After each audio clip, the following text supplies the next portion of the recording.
Hello everyone and welcome to another episode of Inside the Den. Now today we're going to take a look at Iris Online. Now this is a 3D fantasy kind of gypsy themed MMORPG. It has some really cool elements and it's so far a little bit that I've played, it's a lot of fun. So let's get started. You can see we do have two servers to select from, and I do have one character on here and no characters on there, but we're going to go ahead and jump on the Radiant Sun. You can see my one character right there.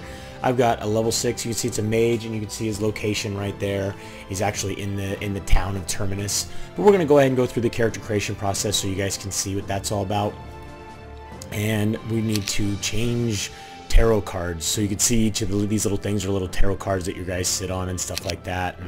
And you can create several characters, so it's kind of cool. So let's go ahead and get into the character creation process. You can see you've got a few different races to choose from. You've got human, and then with the human you've got the fighter and the mage, and then with the hybrid you've got the warrior or the rogue, and then with the elf you've got the ranger or the shaman. I believe that, yeah, it's all with the elf, and that's it. So you've got three races that you can choose from, and then each of the races has two classes. So I already have a human, so you know what, I'm going to go ahead and, go with the hybrid, and I'm going to go warrior. So you can see right here, gives you kind of an idea of exactly what they have to offer, each individual one. You can see up close the face and stuff like that. Let's go ahead and we're actually going to go female, and let's go with our name. There we go, and then let's see. So you got the typical kind of description-based face options. You know, let's go, cat-like's pretty funny. So you can see you got several different options. It's unfortunate they don't have a random option. I always like it when they do have a random option. So let's go ahead and go with cat-like, why not? And then hair, you've got beast, layered bangs, twin tails, spiked tail, and you can turn your character like that. You can see exactly what you've got as an option. Let's go ahead and go with that one. And you've got a few different color options. You can see most of them are pretty crazy. Let's go ahead and go with dark violet. Let's create our character. So there we go. We've got our new warrior, and let's jump right into the game. Now, you see, as we're going to jump into the game, we've got the opportunity to pick a different channel, and they're all running smooth, so it really doesn't matter. And as you can see right here, you definitely have a lot of gypsy influence. You even have different things like tarot card pieces inside the game that you can combine different cards and do like tarot card readings and things like that will allow you to get different bonuses and items and stuff like that. I haven't seen too much of that. I've only read about it a little bit and stuff like that. So maybe if some of you who do play the game know a little bit more about that, you can bring it up in the comments down below and tell us a little bit more about how that works, because I don't know too much about it. So there we go. So we're going to go ahead and congratulations, Novice Adventurers. Guild has been increased to 3919. So basically the game just dumps you in this Novice Adventurers Guild, which is pretty funny. So I'm guessing that the number there might be the number of people actually in it. So, but you can see with the, you kind of have this almost like carnival atmosphere style tutorial. So we're going to run through that real quick, and it goes through all the basics of learning how to do the quest, move around. You do move around with, if you want to skip the test, you can press escape. Nope, let's go ahead and do that. Let's bust through that real quick. And there we go. And we're going to just keep moving forward. And you can see it talks about over here, press M to open the map, and you can see we just run essentially along this little path and move to our final destination at the end there. So we're going to go ahead and cruise along and talk to this little book. You can see they put little arrows down the ground. They also have some of these different tooltips that are popping up here at the top for us to read about. So let's go ahead and talk to this little book. That gives us some idea, and you can see from the music and stuff like that, very well done. Graphically, it definitely has kind of an Eastern feel to it, kind of anime, so to say, things like that. But let's go ahead and pick up our black clown cat that we're going to kind of ride around on. So there we go. Let's loot all. Yes. And we go into our inventory, and there's our clown cat. You can see we've got a little two-handed sword and a short sword. So you've got kind of two weapon options that you can choose from. You also got beginner dual short swords. And let's see, there we go. We can equip that and get rid of our actual shield.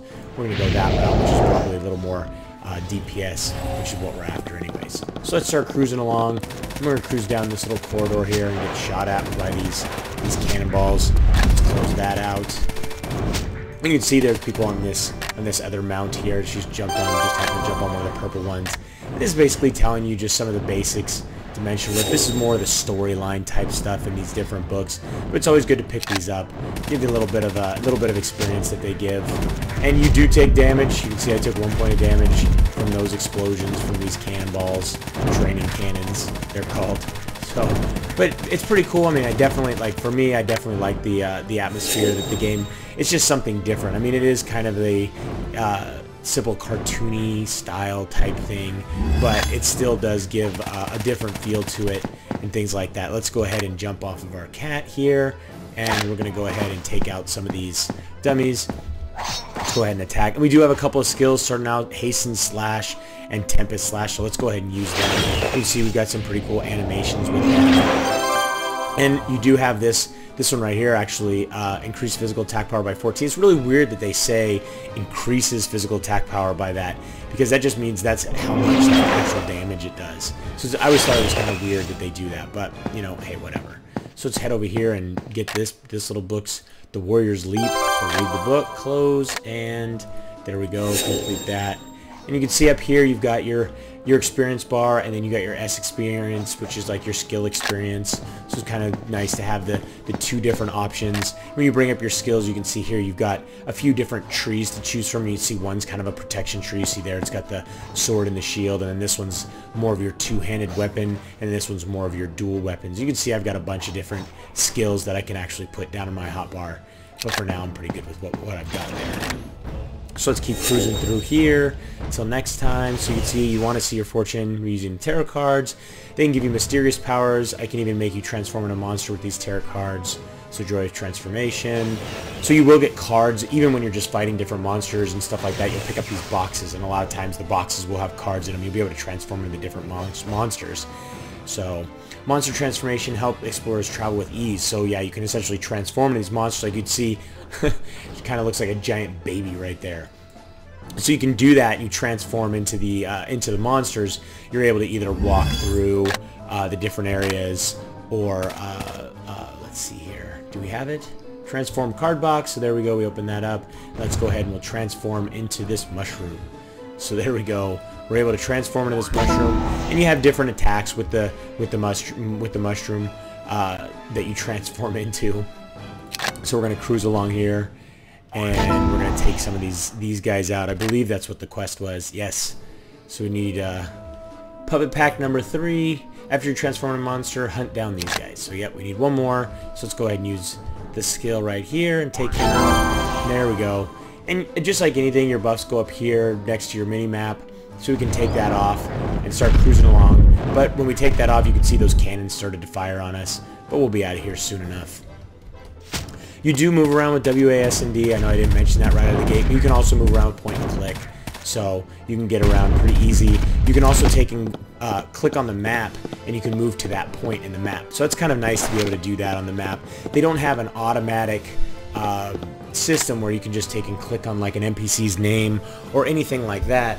But when you are looking at the map, you can go ahead and click on the NPC on the map. And a lot of times, like even with the map you just saw, I'll bring it up here in a second. Next. So we're going to explain weapon and skills. Let's get through this, and then I'll talk about moving around with the map. For soldier, the weapon options for you will be one-handed sword and shield, two-handed sword, and dual swords, okay? I'll provide you with strong weapons to learn about more skills. Using weapons behind me, collect blah, blah, blah. Collect them by double-clicking on them, alright? So there we go. So they're available now. So let's go ahead and double-click on these and pick them up. But like I was saying, you can go to the map and you can see like there's this guy right here, and I can just click on him and I can run over to him, cruise over there, and pick up this quest. Or basically these quests are just kind of an introduction to a little bit of the storyline. So we'll just cruise through that real quick until next time, and that's all done. So let's go pick up the last of these weapons that this guy wanted me to pick up. I already got the double sword, so let's pick up the two-handed sword. And then let's pick up the one-handed sword and shield. There we go. So we picked all those up. So we're all done there. Let's talk to him again. Condition for a soldier. Bring up the inventory. We have weapons equipped. And you can use the tilde key to swap between the two. Till next time, one-handed sword and shield. Next. Yep, and then it's just talking about your skills, bringing that up with the K window. Really smart. They did a really good job of keeping a lot of the typical keyboard things that you're used to in the keyboard, where everybody knows them. Like L brings up your quest list, K brings up your skills, P brings up this. It's actually a little bit different, but Battlefield, you'll notice when you're playing the game every once in a while that you'll get an option to join the Battlefield, which is like a PvP arena type setting. You just go in there and you get put on a team and stuff like that. So here we have the different weapons, and like it said, we can swap between them by going ahead and switching back and forth with the tilde key, and you can see the different skills that I have available also switch when I change my weapon type. So we're going to go ahead and go back to the two-handed sword, because that seems like it'll be pretty fun. And the quest is going to ask us use heroic strike and shield bash. So we actually need to equip our shield and our one-handed sword and then swap back and forth with that. There we go. So we've got heroic strike and shield bash. So we don't even have the right skills. So let's get the right skills going here. So there we go. There's shield bash. There's shield bash. That's level 20. We can't use that one yet. So let's get rid of that. Let's go ahead and grab the one that we can use. What's really weird is it's grayed out. So what are the other ones that we've got to use? Shield bash, and then heroic strike. Where's heroic strike? There we go. There's heroic strike. So for whatever reason, it's telling me that looks like I don't have the right weapons equipped, but I know that I do. Oh, no, I don't. So let's go over there real quick. And let's see here. So let's swap. There we go. Now we can use those. So let's go ahead and use those on this guy. We just need to use the shield bash, and there we go. We've completed the quest. So we could just run out of this little area. Now go back and talk to this chick right here, and there we go. So now we can do the dual sword. So let's do that next. Hit OK, close, and then we go to there, and we can see. It's really weird. There we go. There's the switch, and then let's pick up the two-handed sword and go OK, close, and let's go ahead and take care of all of these at once. Just getting them done and out of the way. So there's one skill, two skills. So the game does a good job of also walking you through, getting used to your skills, especially with the mage and stuff like that. And some of the other characters, you don't have all these options as far as weapons are concerned. So it's nice that with the ones that you do have the different options with, you are able to essentially learn about them. So let's we got our two-handed sword equipped. So there we go. Let's get that equipped and start using some of our skills, and then we can get out of here and take our first time and start questing. So there we go. We've completed that, and it's kind of nice. I mean, sometimes you'll see a group of people that don't really know what they're doing in there, and they'll kind of gang up on that guy and take him out, but he respawns pretty quick.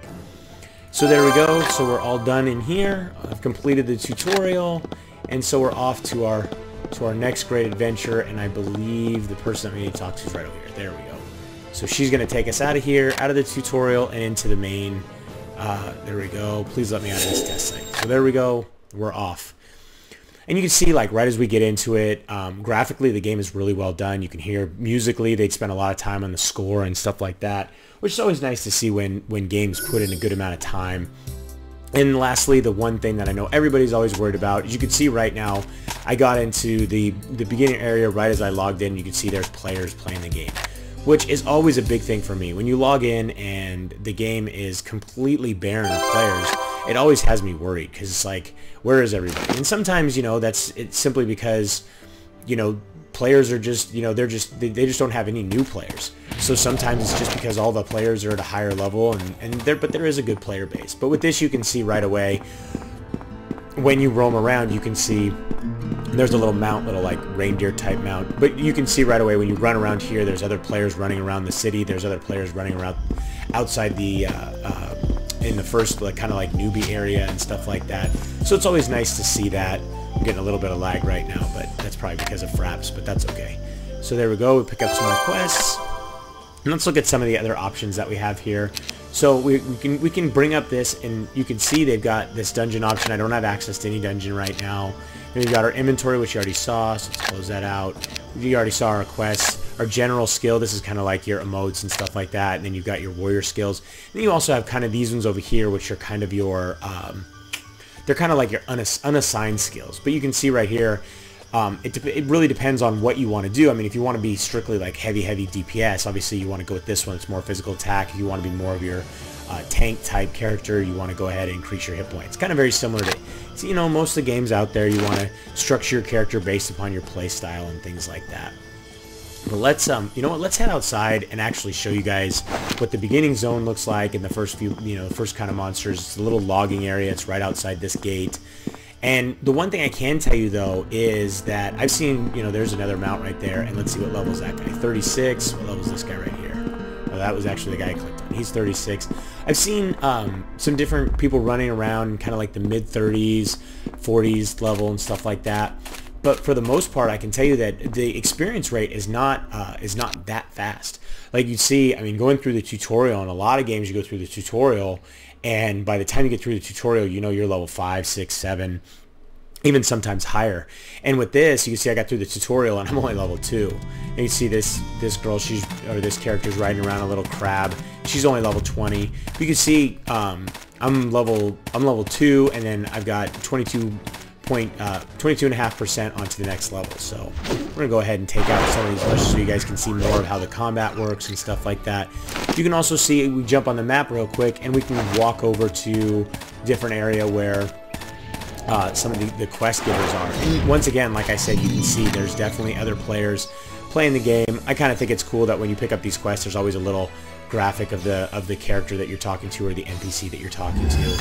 But it's always the little things that make the differences in these games. So let's take out some more of these mushes and use some of our skills. And you can see they drop little things, usually life water and stuff like that. You can always take in, just like any other game, you can assign your different potions that you pick up. Now, one thing I can tell you that's interesting is this is it. This is all the backpack space you have to start with. Now, I think you can pick up more backpacks. Not quite sure exactly how that works. I can't highlight over any of these spaces and see if a backpack is supposed to go there or not, but I'm hoping that you can get more space than that. And then luckily you do have the ability to put quest items in a separate section, so that's always nice. But you do have to be very wary about your backpack space, because you do run out very quick. So, you know, a lot of times with kind of weapons, you know, you're not going to use or things like that, you'll either sell them or discard them.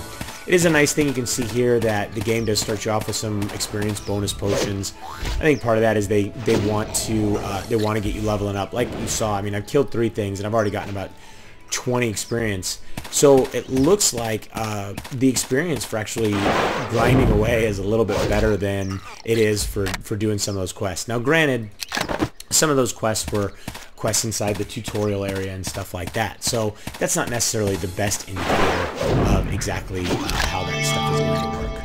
But so there you can see I got an item for my, or that little extra sound is because I killed a monster for my quest.